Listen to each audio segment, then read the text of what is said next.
Pilipinas kong mahal, ang puso ko at buhay man sa iyong ibibigay. Tungkulin kong nagampanan na lagi kang paglingkuran. Ang laya mo'y mabantayan, Pilipinas kong mahal.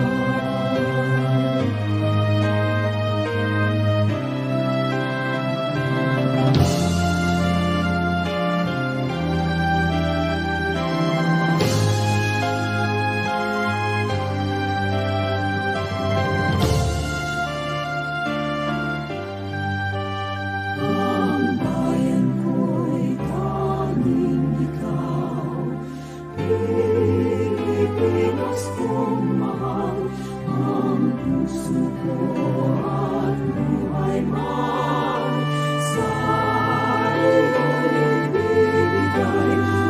Tungkulin kong nagampanan na lagi kang paglingkuran. Ang laya mo'y mabantayan, Pilipinas kong mahal.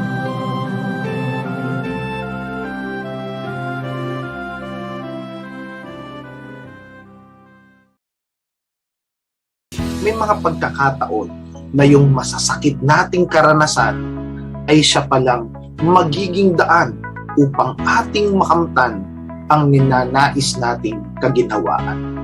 Maraming nagaganap na pagbabago sa ating mundo. At marami ring nagaganap na pagbabago sa ating pagkatao. Sa bawat yugto ng ating buhay, ating alamin ang ating kalakasan, maging ang ating kahinaan. Let us think, let us learn, and let us connect. Only here at TLC. May mga bagay na lubos na magpapahina sa atin. Pero lagi mong iisipin, bakit mo sinimulan ang isang bagay? Iisipin natin ang mga bagay na ito sa mga panahong nanghihina tayo. Mahalaga rin na patuloy tayo nag-aaral habang umiinog ang ating buhay. At ang pagkonekta sa mga dati at mga bagong kaibigan ay lubos na makakatulong para tayo ay magpatuloy na positibo sa ating buhay. Pandemic brings a lot of changes in our lives. Here in TLC, we continue to think, learn, and connect for a better future. Magtiwala ka lang. Remember this, my friend. God's got you, and we're here for you. Let's think as one, let's learn together, and let's connect with each other. Only here at TLC.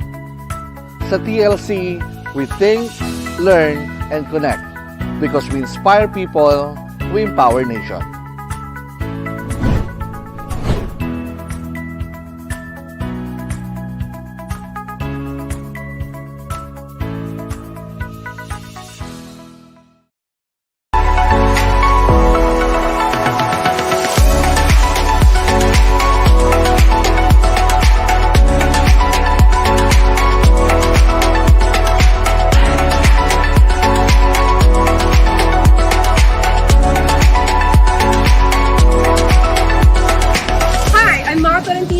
And inviting each and every one of you to watch Simply Now on Talk Live channel.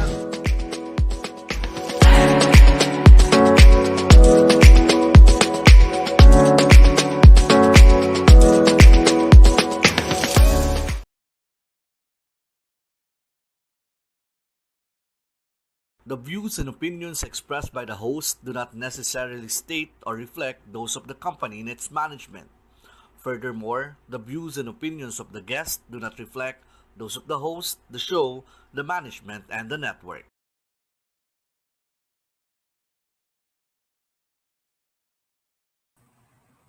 Good evening, everyone. Magandang gabi, maayong gabi sa tanan. I will greet the people of Dumaguete, Siquijor, Cebu, and Bohol who will be watching this episode through DYWC, Teleradio Channel 51, Field Products Cable Channel in Negros Oriental. And maayong gabi, Father Ram Mata, the station manager. Tonight is another beautiful night for all of us. Alam ko, mainit masyado ngayon. Tapos medyo umaambon paggabi. But still, we continue our program. And we shall continue our theme, our topic for tonight. No, love of God and love of country. And we did have a very beautiful sharing last night. I would like to welcome ang kasama ko na host dito sa Students and Me, Ate Rose Guide. Hello, good evening. Good evening, Lor. Good evening, Ate. How Okay, are so you? yeah, fine. So to our viewers also, good evening. And I hope tonight you will enjoy more, no? As we continue with the topic we had last time, love of country and love of God and love of country. No, so we will have again Mr. Lunar with us, our Mr. Available. Wow. So we have our early greeters, Ate, no? We do have our Mm, ever supportive Doc Arwin Serrano and mm, Dr. Eva Aranas Angel is watching and Coach Senas, no? They will have a mm. beautiful uh, topic also after our program tonight. So I would like to welcome the very energetic Mr. Lunar Fayloga. Good morning, good evening, sir. Kaya ako Yay! Good nagiging good evening. morning na ngayon. Good evening, Ma'am Lore, and good evening, Ma'am Rose. No, it's all nice and always happy to be here once again. And at the onset, I would like to greet everyone. Advance Happy Independence Day. This That's coming June 12. Sunday, no, we will be Sunday. celebrating June 12, and we are almost half of the month of June. No, time flies so Yes. fast. Yeah, grabe Yes. talaga. Yes. Mm. So when I was Klase na ba? wala pa. When I was Mm. preparing for the episode tonight, so I was able to again, no, download the beautiful song that as we before we start the no as we start our Mm. our our program tonight, talagang nakakaano talaga, nakakaantig ng puso yung kanta na yan, no, especially na hindi na talaga kinakanta yan, Sir Lunar, ano. Rare na masyado, hindi na natin maririnig. So we continue our conversation with the love of God and love our country. So marami tayong matutunan, no? We started with the very basic, no, as we Sir Lunar started last Tuesday, the very basic symbolism na minsan nakakaligtaan na ng ating mga kabataan ngayon ang ating watawat, no, ang watawat. So we started with that and we end up last Tuesday really with our, no, yung mga nag-share na tayo ng ating mga strategy how really to really, no, ibalik natin ang ating mga ang kabataan sa ang ugat, no, kung saan tayo, kung ano ang Pilipino. Sir Lunar, you can start your sharing this evening. It's your turn. Yes, for our topic, no, ang ating sinabi natin last time na our love of country cannot be separated, our love of God cannot be separated from our love of country. And we are very much familiar with the saying, Pro Deo et Patria, for God and country.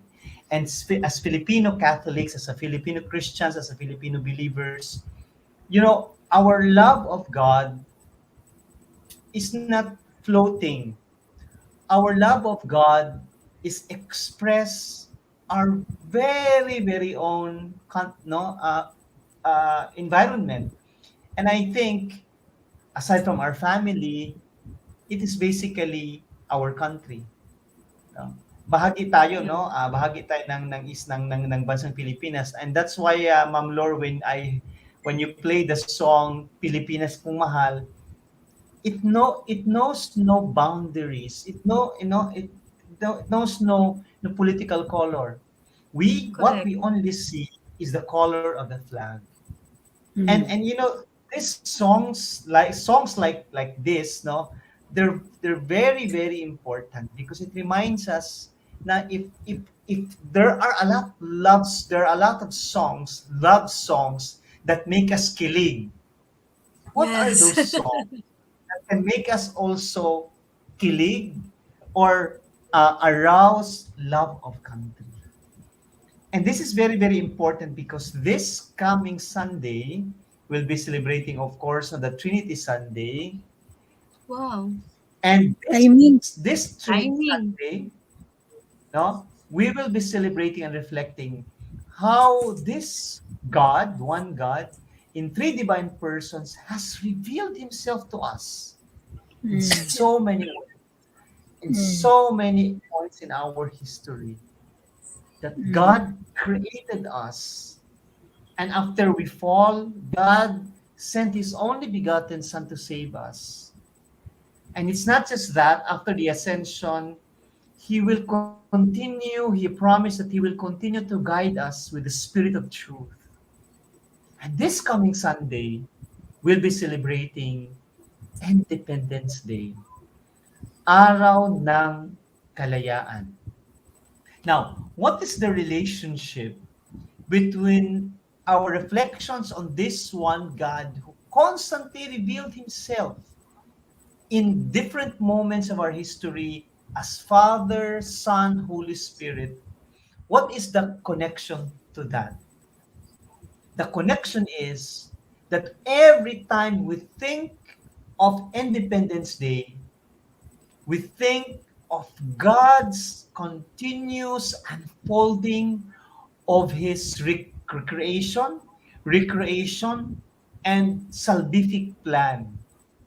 So, in the Bible, we've read, and we have seen how God created us, created the world, and saved, especially the chosen people. So pwede din nating sabihin na yung nangyayari sa Pilipinas, yung nangyari noong June 12, at nangyari sa EDSA, at nangyari sa magagandang nangyayari, hindi man perfecto, magagandang nangyayari sa bayan natin ngayon. There is what we call a continuity.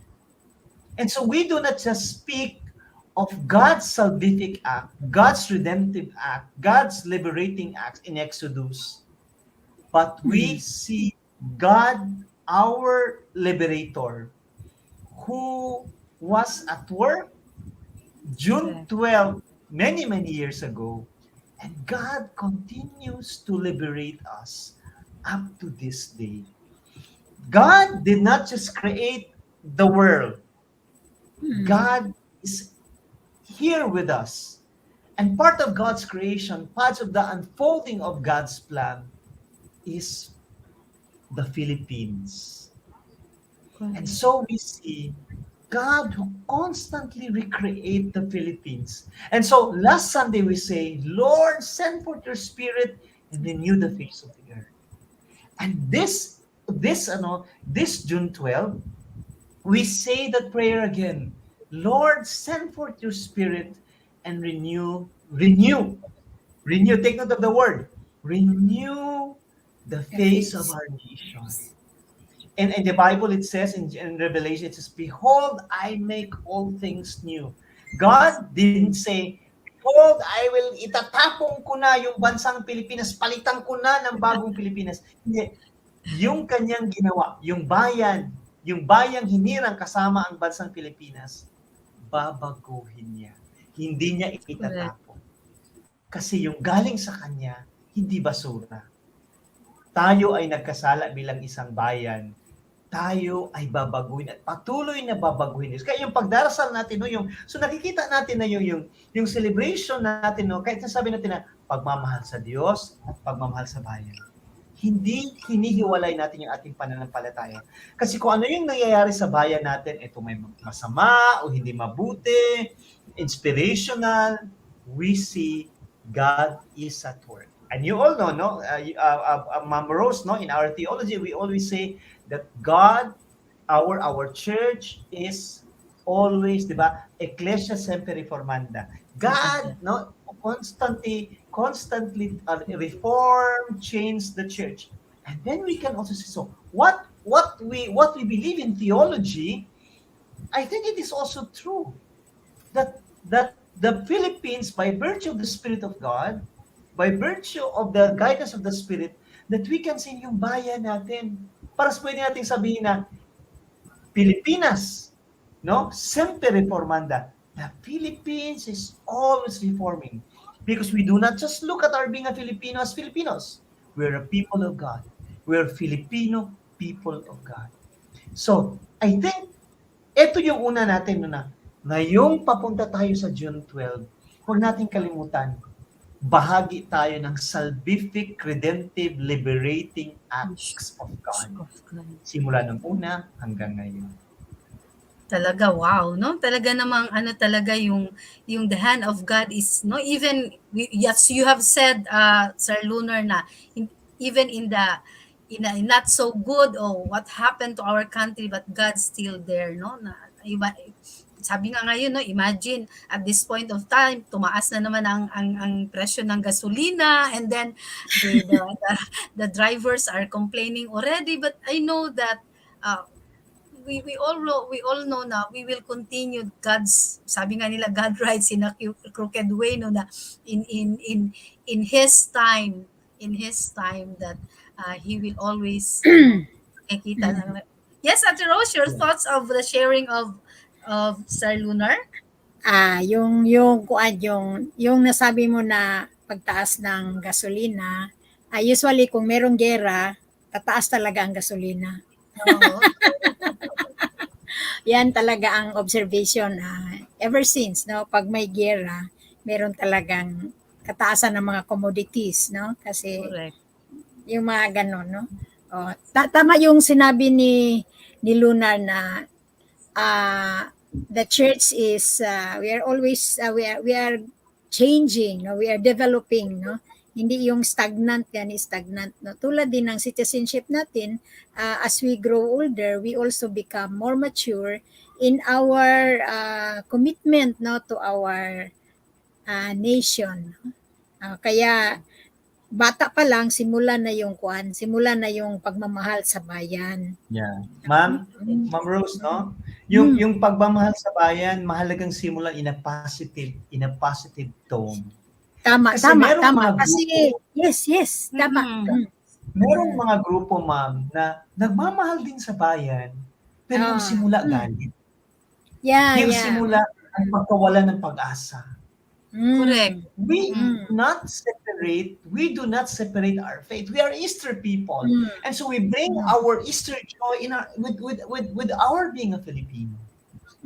Nagmamahal tayo sa bayan, no? Ito yung magandang sinabi ni Pope Francis, ma'am, yung kanyang reflection sa Pentecost. Ano yung tinuturo natin? The school of the Spirit of God. Tinuturo natin tayo na nagmamahal tayo, hindi dahil it is some kind of an act, nagagawa tayong mabuti at nagmamahal tayo. Unang-una, nagmamahal tayo. Nagmamahal tayo. At dahil nagmamahal tayo, lumalabas yung kabutihan. And so, yung tama, Ma'am Rose, na alam natin na yung bayan natin hindi perpekto. Pero tanungin natin yung ating sarili, saan nanggagaling yung pagmamahal ko sa bayan? Anong spirito what kind of spirit that is at work? Kasi hindi natin alam na mahal ko ang bayan natin, pero bakit galit na galit ka? Mahal mo yung bakit parang lahat sa'yo nega? Mahal mo yung bayan natin, pero bakit sinasabi mo parang wala ng pag-asa? You know, and I think we should be reminded of our faith. We are people of faith. We are not just Filipino people. We are people of faith. This is our gift. No? That's the faith that we receive 500 years ago, or less than 500 years ago, depending on what perspective you look at history, Philippine history. Our faith is filled with hope. And the enemy of hope is despair. Kaya mahalagang tingnan na yung pagmamahal sa bayan natin, saan ang kaugat? Galit, pagkawalang pag-asa. Our faith is telling us to continue to hope in the Lord. No? To hope as a theological virtue is not something, think positive. That's very psychological, that's very but we hope in the Lord. And so kaya pag every time nagse-celebrate tayo ng June 12, at bago na naman by June 30 we will have the we'll have the 19, of course, no, June 19 advance of our vice president elect, and the president on June 30. June 30. No, ano man ang political color mo, huwag nating kalimutan na bawat yugto ng ating bayan, it is a time for us to pray harder. That God will renew the hearts of the politicians. Through the Spirit of God, that God will renew again our sense of hope. God, renew the face of my heart who is so negative already. God, as we face the new chapter of our being, of our being a nation, renew the face of my heart because it's so nega. No? Mm. Kaya minsan nakakalimutan natin na, yes, hindi natin nakakalimutan na mahal natin yung bayan, pero bakit galit? Bakit pagkawalang pag-asa? And we all know, no, as we, di ba, we discern sometimes, hindi natin namamalayan. Binibiro na tayo ng evil spirit to become so angry, to become so hopeless. Kaya, di ba, minsan sasabihin natin, wala na gini pag-asa ng Pilipinas. Wala na talaga itong pag-asa. Lagi, maujud. Kaya nga, ito mama, regardless of political color, you look at the rate of those who voted. Those who voted, why the highest, one of the highest, I think 80% plus. And a lot of old people voted. Hindi ko alam sinong binoto nila. Of course, alam natin 31 million nanalo yung president-elect. Hindi ko alam. Pero ano ang nito? There were a lot of people who move out, including old people. It is a testament of hope. Boboto ako kasi may pag-asa ang Pilipinas. Ito I don't focus on the politicians who won, but the Yes. act of coming to the precinct. Kasi pag wala ng pag-asa, wala na. Huwag ka nang bumoto kasi ganun naman, same old. No? Same old. We will celebrate June 12 to reflect on what happened in the past. And not just what happened in the past, the lessons of history, but how God, throughout these 500 years of Christianity and Philippine history, how God has led us through and through, in the ups and downs of our lives, in the twists and turns of our nation. Ma'am, ilang beses na nagsabi natin wala ng pag-asa ang Pilipinas. Pero merong mga moment na pinapadala ng Diyos na pinupukaw yung ating pagiging Pilipino. Ma'am, yung pag-uusap natin dito, Ma'am Rose at Ma'am Lore, yung pagpapatugtog Pilipinas kung mahal, parang wala lang, atin-atin na naman to. But aren't we that our hearts were burning when we listened to the song? Correct. Bakit? Because the song brought us in the past. That in my elementary years, we sing, ang bayan ko'y tanging ikaw. It brings memory. And so when we look at the disciples of Emmaus, iba-iba tayo. Iba-iba yung memory mo, Ma'am Rose. Iba-iba yung memory mo, Ma'am Lord. Magkaiba tayo ng generation. Ako iba din. But why it brings memory? Why? My heart is burning. My heart is touched listening to that song. Just like what happened to the disciples, the Emmaus, when Christ started to break bread, something is familiar. And so when we play, and there were hearts burning, and so when Ma'am Lord played that song, something is familiar. Ma'am, I don't know no kung kinakanta pa ba yan sa panahon ngayon, no? Hindi ko alam. Maybe they have new songs, no? They have new songs, no, for our ano. Pero ang mahalaga, something that is triggered. Grabe.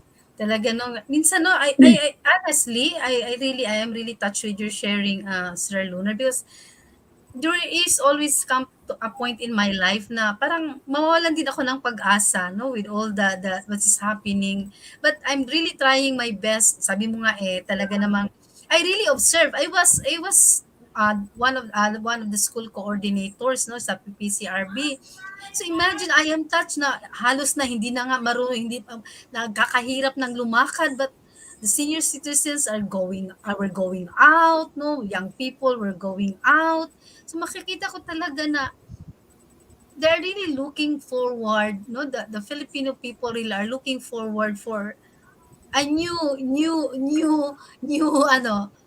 life and new vibrant and new dynamism in our country at this point of time. Sabi mo nga, Sir Lunar, is we do have our own choices of candidates and political leaders, but makikita mo lang, no, they really went out of their way and really voted. Oh, really? Ma'am Lorna, Ma'am Rose, no? Remember, if we look at when God made Moses, no, to lead the chosen people out to the promised land, God didn't just say, okay, I'm going to force you to be out of that promised land. But when God said, I will liberate you, but God also needed their cooperation. And so when God, during election time, and this June 2012, in the new chapter, sino man ang binoto, pag sinabi ng Diyos, babaguhin ko yung Pilipinas, gagawin ko na namang mas maganda. Sabi ng Diyos, but you have to vote. Yeah. But you have to vote. You have to do your part. No? Don't be in despair. So, kaya ma'am, doon sa sinasabi natin na, yung ating pagmamahal sa Diyos ay hindi nahihiwalay sa pagmamahal sa bayan. Such that when we voted last election, it's not just about, because I put my trust in a particular candidate. I put my trust in God, hoping that the one that I'll be the one voting, no? Yung iboboto ko, no, yung binoto natin, will hopefully bring, no?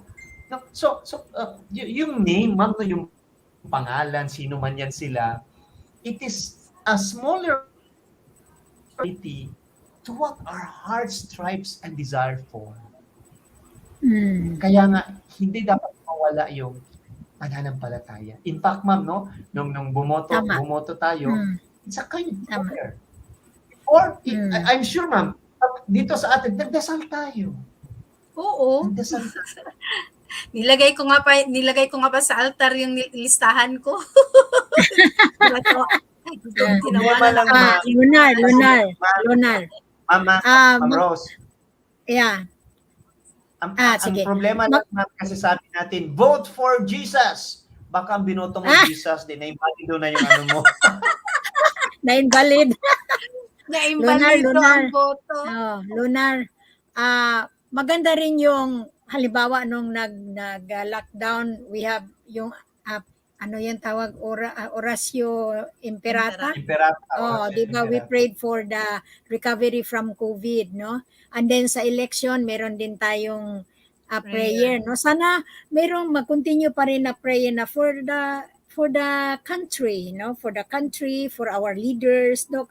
Kasi I believe talaga in prayer na if many will pray, then good things will happen. Yung parang ganun gani Ma'am, no, hindi na dapat natin hintayin yung ating mga bishops, no, to lead us, to issue but lahat tayo, nagdarasal tayo. Ma'am, kagabi, the other day, I really prayed for our incoming, I prayed for the outgoing officials, I prayed for the incoming officials, especially our top officials, no. Ma'am, ganito rin, no. Nung alam natin, no, sa history na when God liberated Israel, and now they're already liberated, but we know that God's original plan didn't just simply work out. They also had some infidelity. Ngayon, bagong chapter na naman ng Pilipinas. Sabi ng Diyos, I need you. Parang sinasabi natin ng Diyos, I need you. Dapat bantayan niyo rin ang inyong mga niluklok na mga leaders. No? We have to be their conscience. Hindi dahil, nanalo na yung kandidato ko, yehey, diyan ka na, binoto na kita. We have to journey with them. we need to support them because we agree with them, by all means we support them. And if by conscience they also slip away from God's original call for them, then we have to remind them of that original Tama. call. We have to Tama. remind Mm. Bongbong. We have to remind Mm. Sarah. We have to Mm. remind our leaders, hey, you Mm. promise that you will serve the Mm. people of God. You Tama. promise that you will Mm. serve the Filipino people. Mm. We'd like to remind you, hindi dahil nagalit tayo, kundi nagmamahal, lahat tayo nagmamahal sa bayan. Di ba, ma'am, ganito, no? Kayo, ma'am Rose, no, parent, ma'am Rose, no, you're a parent, and then, pag alam mo na parang yung pagdidisiplina mo ay puno ng galit, iba yung epekto sa bata, no? Iba. Pero Builde. yung pag-call out mo, pag nadama ng leader o ng anak mo na ito'y dahil nagmamahal, galing sa pagmamahal, then the person will not be on a defensive stance. Mm. And Totoo so, yan, sir. we pray for them. Particularly our Yeah. leaders, top leaders, no? Anyway, elected naman to sila. I'm not being partisan, ha? No? Ito si Bongbong. Sabihin ko na, ito si Bongbong, ito si Sarah. Pagdasal natin, suportaan natin kung ano dapat na isuporta. At i-remind natin kung meron tayo by in conscience na hindi tayo nag-agree. But always in the spirit of love. Always in the spirit of love. Mm. Alam mo, ma'am, let me share this, no? I'm really Sige, sir. happy listening to Father Jerry Orbos, no? Oo. Mm. Tama. Kasi Ganda yan. si Father Jerry Orbos, this is my personal, si Father Jerry Orbos, iniiwasan niya yung storyang politika. Hindi dahil wala siyang pakialam sa politika, but Father Jerry Orbos' reflections, homily, inspired me to become hopeful about our country. Inspired me to become more loving. And so, kahit hindi sinasabi kahit hindi na masyadong politically sound si Father Jerry Orbos yung kanyang homily last evening election time. Pero nire-remind tayo na yung pagmamahal maging positive, maging ano yung dapat gawin natin sa bayan natin, ano yung magagawa mo, dalang-dala natin, no? Kaya yes, we can be angry, pero sana yung anger hindi na siya yung overwhelming compass. Balik tayo sa pagmamahal sa bayan, pagmamahal sa Diyos. So ito yung mahalaga, no? Yan. Kasi minsan, no, after the elections and then nanalo na ang ating mga binoboto, minsan makakalimutan din natin, no? We will not remind them already, Sir Lunar, no? Kaya during our PhilEd, no, sa parish, one of the young lady, the one young lady asked, no, sa nag-share na paano nga daw talaga how we will continue. So sinagot namin siya na talaga namang you really need to be vigilant also, no, na kung nanalo na yung binoto mo o even hindi yung binoto mo ang nanalo but siya ang nanalo, so we have also to yung balikan natin yung mga platform nila, yung mga promises, kasi minsan mawawala na din tayo, no? Ma-overwhelmed din tayo but sabi mo nga, Sir Lunar, in a way that is really very positive na approach ba, na hindi talaga na something na we all see things negative na talaga sa buhay. Ma'am Lore, Ma'am Rose, no? Alam mo, maraming na post sa social media. Marahil tama yung sinasabi natin. But it also matters in terms of that tone. It also matters. I will be blatant. I will not be blatant here na lang. Ma'am, pwede. That tone matters. Ma'am, ito ma'am. Can I speak from my heart? No? Sige po. Can I speak from my heart? You know, a lot of the bishops went partisan. Oh, yes. A lot of the priests went partisan. No. Hindi lang I think in conscience first, they feel that they are called by God to do this. I think in conscience, and we'll respect that. They endorse in conscience. I think they respect. Then they love the church. They love our country. They're good people. And I believe so from my heart. But sometimes, pag yung tono natin ay medyo hindi sync sa mensahe natin ng pag-asa, ng pagbabago, na nadi-dilute.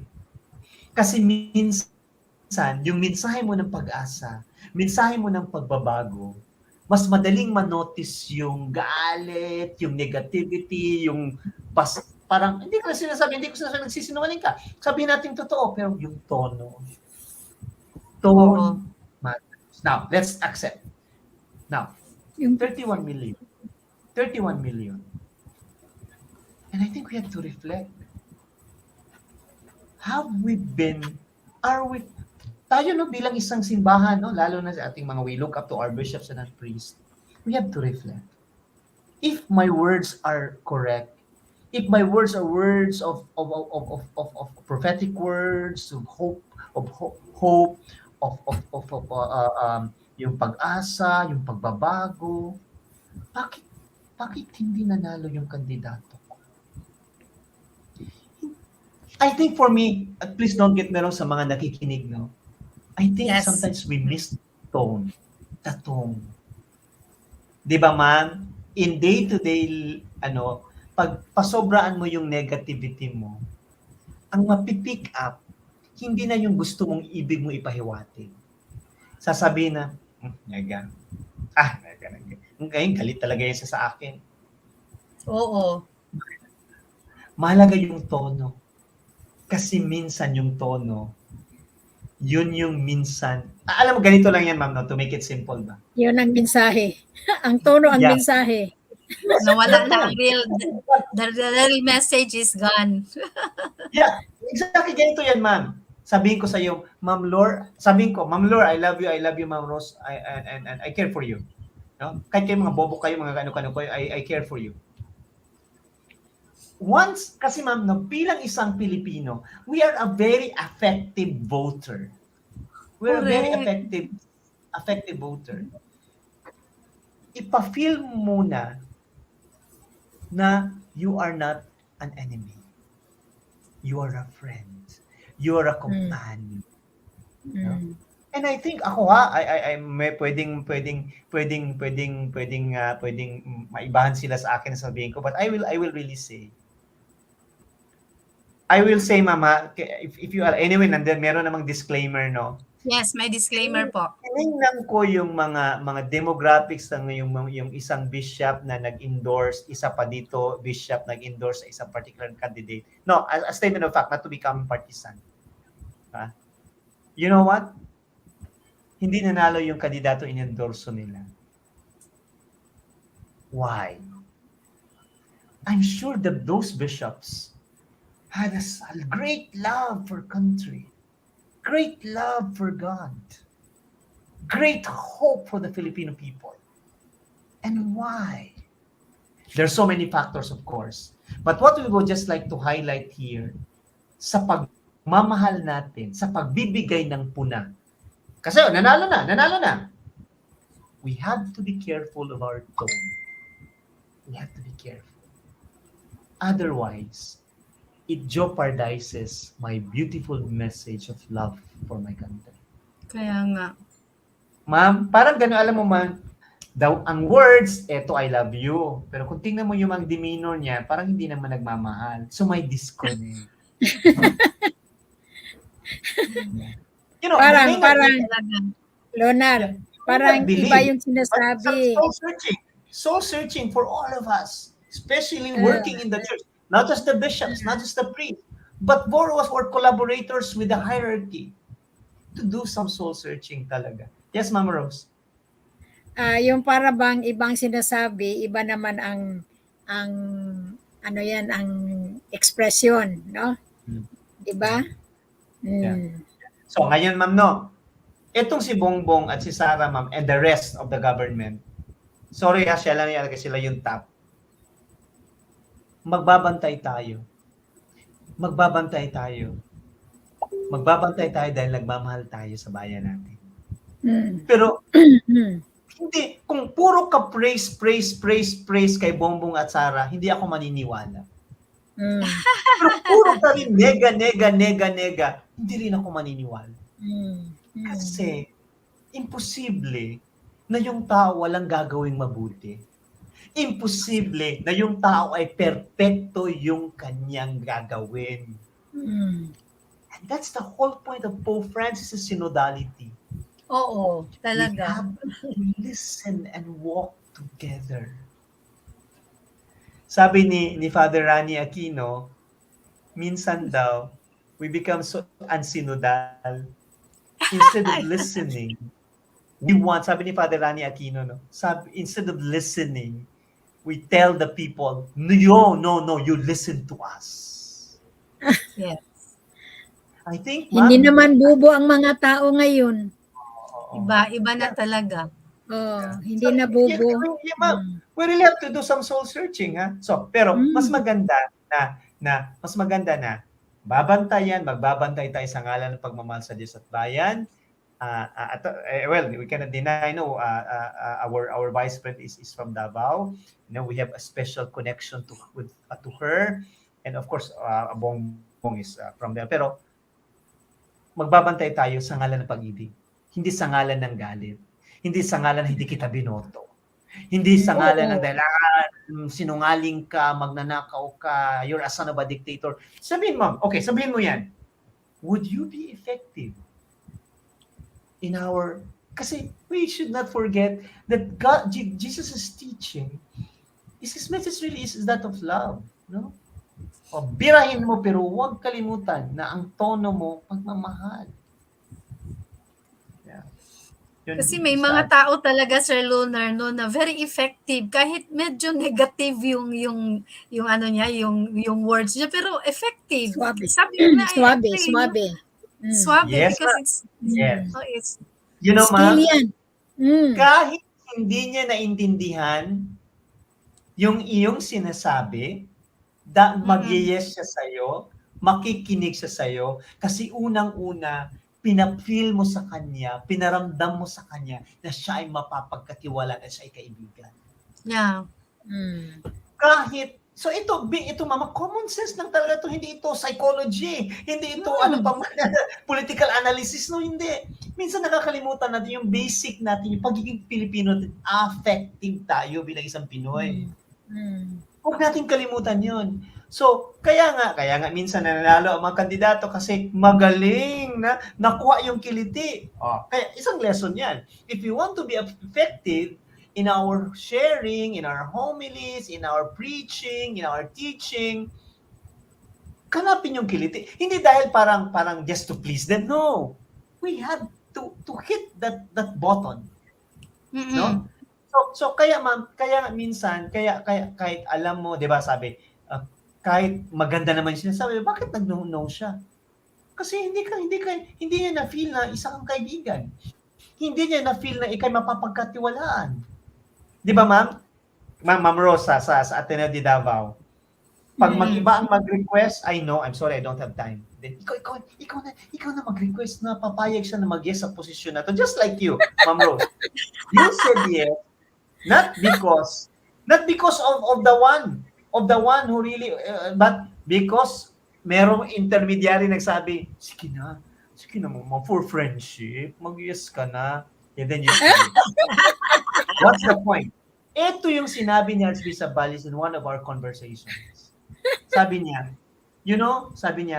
if I will, he was CBCP for 2 terms, no, when President Duterte was also in the middle of this sabi, and hindi natin, of course, we are not happy na ganun kabira-bira si Digong sa simbahan. We're not happy about that, no? Pero sabi ni Archbishop Sabalis, sabi niya, kung tinapatan niya as CBCP President, kung tinapatan niya yung pagiging, pagiging harsh na presidente. Oo.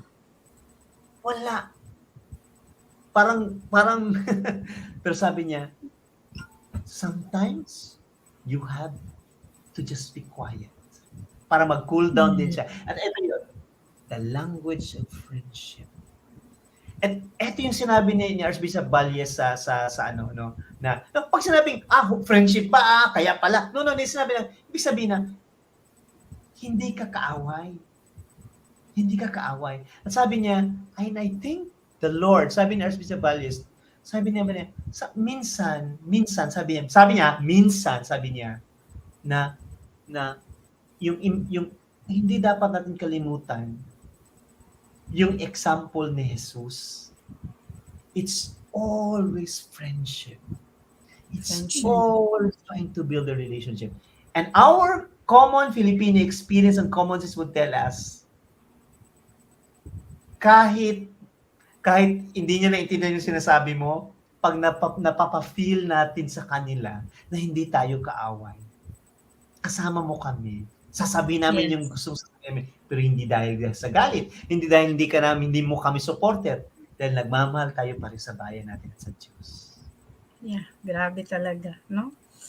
Ang ano talaga ngayon is yung pakikinig talaga, no? Sometimes yan ang kulang, especially no, ako, I am a mother, I am a church worker. Minsan talaga kailangan talaga na ano, na kaya we really stop, look and listen, no? Kaya nga sabi ko nga sa mga PSK no, last Sunday na this is now the time for us to walk together kasi if all the kasi sabi nga natin no, kasi nawawala na slowly we will abolish the arancel system in the church, no? So yun ang mga discussion ngayon. Sabi ko nga hindi tayo ang sistema is dapat galing din sa inyo, no? So that you can own it, we can journey together na para din na kasi kung sa galing lahat sa pare, galing lahat sa amin. So parang wala, hindi nyo. You just follow it that way. Nga sabi ko, so give us your input, give us your best experience of how to do it. Na paano mawawala yung ano. Kasi nagsisimula na talaga ang parish of San Isidro Labrador, no, yung system ng arancel system na ma-abolish na later. Pero yun talaga Ano yung arancel?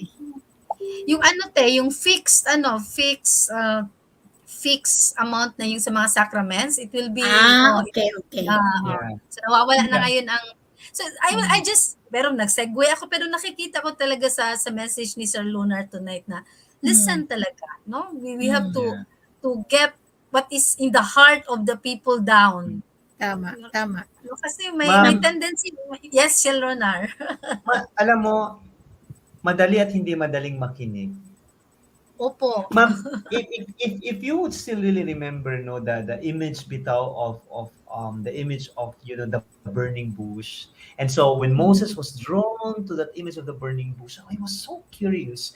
He was like, why it's burning and yet it's not being consumed? And so, di ba sabi ng Diyos, take off your sandals because this is a holy ground. And ito ginagamit ito na passage, no, is also a way to reflect, no, on that every time we listen to stories, we listen, iba tayo ng binoto, merong pro, merong anti ganito, iba-iba tayo ng perspective sa simbahan, may liberal, may conservative, etc. But that's a good reminder about the burning bush na para bang first, curiosity, our desire to listen. Ano ba yung gusto niya? Anong gusto niyang sabihin? At think, no? This is more of a reflection. This is not something exegetical, ma'am. I'd like to make these things clear. No, baka may nakikinig na biblical scholar. No, that is not what the author said. No. That is not my point. It's really more of a reflection, a personal reflection. No? Opo. Take off one sandal because you're entering that the one telling a story coming from a sacred reality and sacred experience. Para kumbaga, hubarin mo muna yung mga, take note ha, sa mga biblical scholar na makita nito, please, there's something personal ha, hindi to parang gano'n, parang, kasi theology teacher tayo, no, para, ano ba yan, theology teacher, pero mali naman yung interpretation. No? It's like a kind of a reverence that every time we enter into a new ground, we have to remove our sandals. We have to remove our biases. Mahirap ito. Kasi alam natin na pag nag-remove tayo ng sandal natin, yung tatapakan ko ba marumi? O baka makontaminate ako? Or who knows? Na yung tatapakan ko, yung bago ko na without there, di ba, ma-feel ko ano yung ground na tinatayuan din nila. So, kumbaga, every time we hear a story, it's like entering into that burning bush experience. Please, can you please remove lang? Hindi mo na sabi itapon yung sandal, no? Remove lang po. Remove lang. Because you're in my sacred ground. Hindi naman sinabi na Sa itapon mga- mo na yan. Huwag mo nang Oh, balikan. wag. Kasi ganito, ma'am, kasi ganito. If you look at it, Oo. no, if you look at the alam natin na the moment Moses and take note, this is a kind of a reflection. We use that imagery, ha? Para hindi tayo maano ng mga exegete dito. Okay? We use that imagery. And after listening to God, Moses, suot na naman niya yung sandal. Well, parang sabi lang ma'am natin na yung ground ni Moses, yung grounding niya, pumasok sa grounding ng Diyos. Or sabihin natin na yung grounding natin, pag hinubad natin, pinapasok natin yung grounding ng ibang tao. And then balik tayo sa grounding natin. Oo. And what's the miracle here? You have your grounding, the other person is also, naranasan mo yung grounding niya. I think there is a fusion of grounds, fusion of idea, fusion of creativity, fusion of insight. Now, Correct. binalikan natin, ma'am. Dahil tayo bilang isang bansang Pilipino, iba-iba tayo ng grounding. Pero meron tayong common grounding. Pagmamahal sa bayan. So every time makikinig tayo, pagmamahal sa Diyos, makikinig tayo sa mga taong hindi ka-same ng mindset natin. Kasi pwede naman, ma'am, no? Parang echo chamber na tinatawag nila man. Parang, wow, ang galing ng ginawa mo. Ang galing talaga. Pare-pare tayo nagsabi, ang galing, bubulahan lang tayo. The challenge, sabi ng dalawa dito, ang galing mo talaga, Sir Lunar. Pero meron pa nakikinig iba, hindi naman talaga siya magaling. So, pero, yun ang ano. Oo nga talaga. Hindi po, Francis, sa atin sa synod, no? Pakinggan yung mga taong hindi natin always naririnig. Pakinggan yung mga taong hindi natin gustong parinig. No? Pakinggan yung mga taong iba yung sinasabi. Same din yan sa bansa natin. And sana, yung composition ng bagong ina-appoint ngayon ni PBBM, sana hindi lang kapartido niya. Sana galing sa iba't ibang kulay. Correct. At sana, gaya ng Good Shepherd, Hoy Bongbong, patuloy kang makinig. Sara, Makikinig ka, Sara, makinig ka. Di ba, ma'am, ganito, no? Once na pag hindi ka na nakikinig, wala na. That's the end of it all. Yeah, talaga. That you lose your being our Good Shepherd. Whether we like it or not, ma'am, binoto mo man o hindi, sinuportahan mo man hindi si Bongbong, si Sara, sila na. Sila na ang upo ng bago nating presidente at vice. Meron tayong role. Supporter or non-supporter, galing sa pagmamahal. Sasabihin ko ito dahil nagmamahal ako. Hindi dahil galit ako sa iyo. Paulit-ulit. So kaya, when we celebrate Independence Day, hindi lang Independence Day na malaya na tayo, Panginoon, sa marami tayong hindi tayo fully malaya. Marami tayong nandiyan pa rin yung kahirapan. Pero ito yung mahalaga, ma'am. Hindi natin masolusyonan yung kahirapan. Ang sagot sa Independence Day, malaya na ba ang puso mo? At ang utak From mo? colors. Malaya na ba ang puso mo from colors? Mahirap ito. Mahirap ito. Pero kailangan nating tanungin yung ating sarili, malaya na ba yung puso ko sa ex ko? Malaya na ba yung puso ko sa pain ko? Diba? Ilang beses tayo, ma'am, na nag-promise ang mga politicians natin, hindi na tayo madali nang magtiwala kasi broken promises. Malaya na ba yung puso ko sa pain, hopelessness para tunay na madadagdagan yung ating level ng kalayaan ngayong June 12? Mahirap. Thank Mahirap. thank you talaga Sir Lunar, because I am really journeying it with now, no? Kasi ano ba, parang I have to be freed also with all the biases that I have. Yeah, totoo talaga, no? Kasi I experienced all those things when I was growing up, yung mga imagine, alam mo na ang nangyari diyan sa may Matina area before talaga, sa Matina Crossing, grabe na. It's really a journey of self, really to free myself again for those biases that I have, mga ganyan. Kasi I have really to open my, kasi minsan medyo may papitik pa din ako medyo ba sa mga yung mga conversation with a tricycle driver, conversation with the taxi driver, yung mga ganyan, no, na may kunting ganyan pa din, pero I'm really trying my best really na to free myself with this. Thank you for that thoughts, really, for that sharing, Sir Lunar. Ma'am, ulitin lang natin to, ha. Pag sinabing malaya na ba, hindi natin kakalimutan anong nangyari. Yes po. Hindi natin Yes. kinakalimutan anong nangyari. Pero we do not allow the past to arrest Us. Ma'am, nangyari na ang mga nangyari. Mahalaga yan. Kaya nga, ma'am, that's the whole point, di ba? Sabi ko last time, ma'am, na yung isang reflection ng isang theologian na yung si Jesus, nabigyan after the resurrection, nabigyan na siya ng bagong, di ba, glorified body. Pero what's so amazing in the glory, I forgot the author. They shared also to by my Franciscan friend na kahit nabigyan na siya ng glorified body, hindi nawala yung scars. Hindi nawala yung scars dito. Hindi nawala yung scars sa tagiliran niya. What's the whole point? Kabahagi ng ating pagiging glorious yung scars. Kasi ito ay pagpapaalala, ito meron akong scars dito. Ito ma'am, ito meron akong scars dyan. Hindi ko ito makalimutan.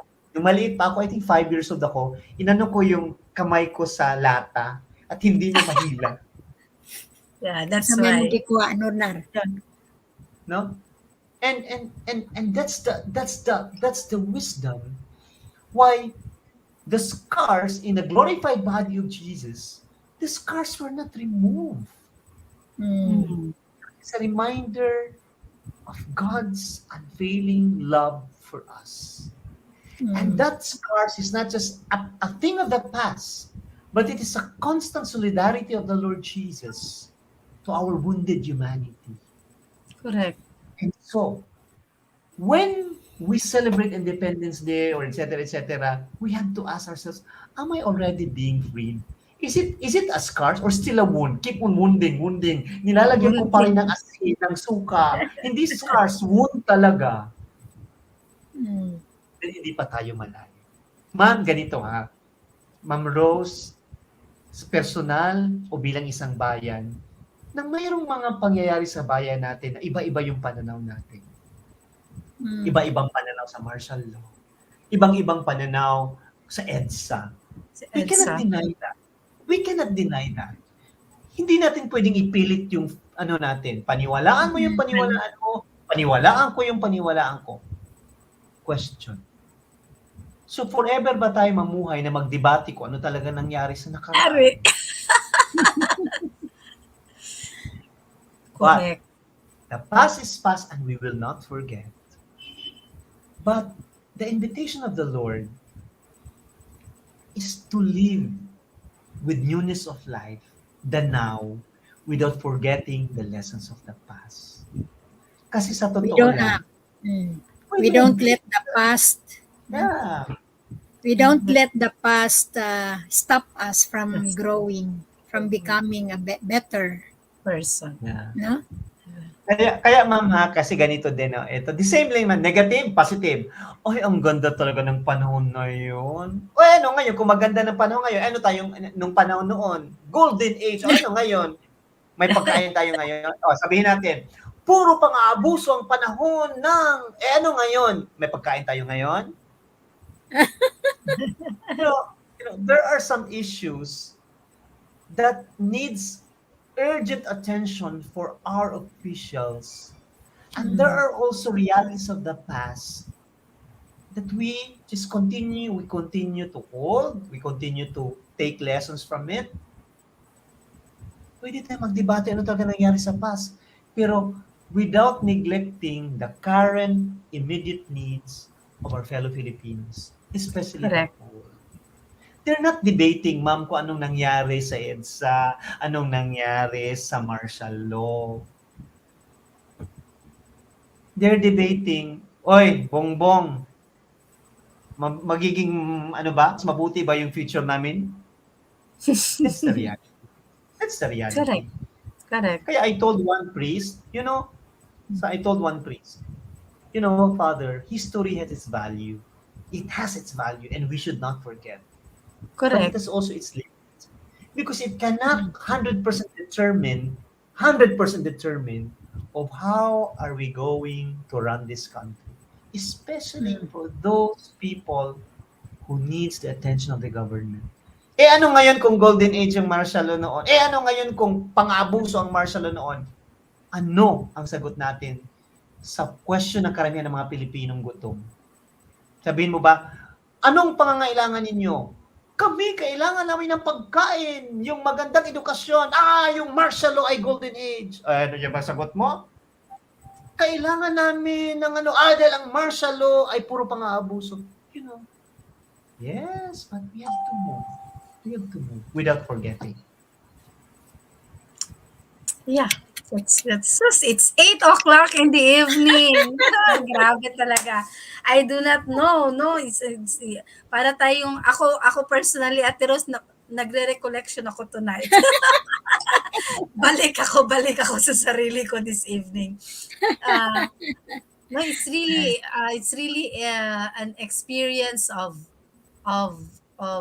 para ba talagang an experience of hope for me tonight na makikita natin na with our conversation with Sir Lunar na I see another perspective as a Filipino na makikita mo talaga na it's really ang ating common denominator is really if we love God, then we have to love our country in a way that we will look at it in a positive way, na we always look at things na may mangyayari na mabuti sa bagong administrasyon.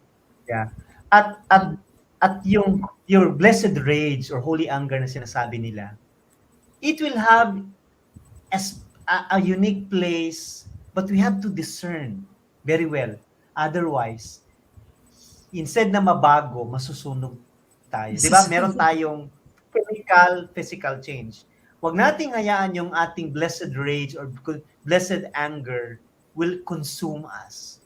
It should renew us like the Spirit who renew the face of the earth. Okay, Ate Rose, 8:02. Your thoughts, Ate Rose? I've said my piece. Talaga para naman sa akin, I would encourage everyone to not to cease or not to stop praying for our newly elected leaders of the country, kasi mahirap maging presidente, mahirap maging vice presidente, mahirap maging senador, because we will be thinking of the people. Mahirap nga itong maging leader ka lang ng isang organisasyon. How much more for them to think of the Filipinos all over the Philippines. So for me, I would encourage everyone, our viewers, in our own families, to pray for our officials, that they will be guided always. Yeah. Ma'am, maraming mga matatalino na kinukutsa si Robin Padilla. Paano natin tulungan si Robin Padilla? Truth be told, senador na siya. Mm. Pero paano natin tulungan si Robin Padilla?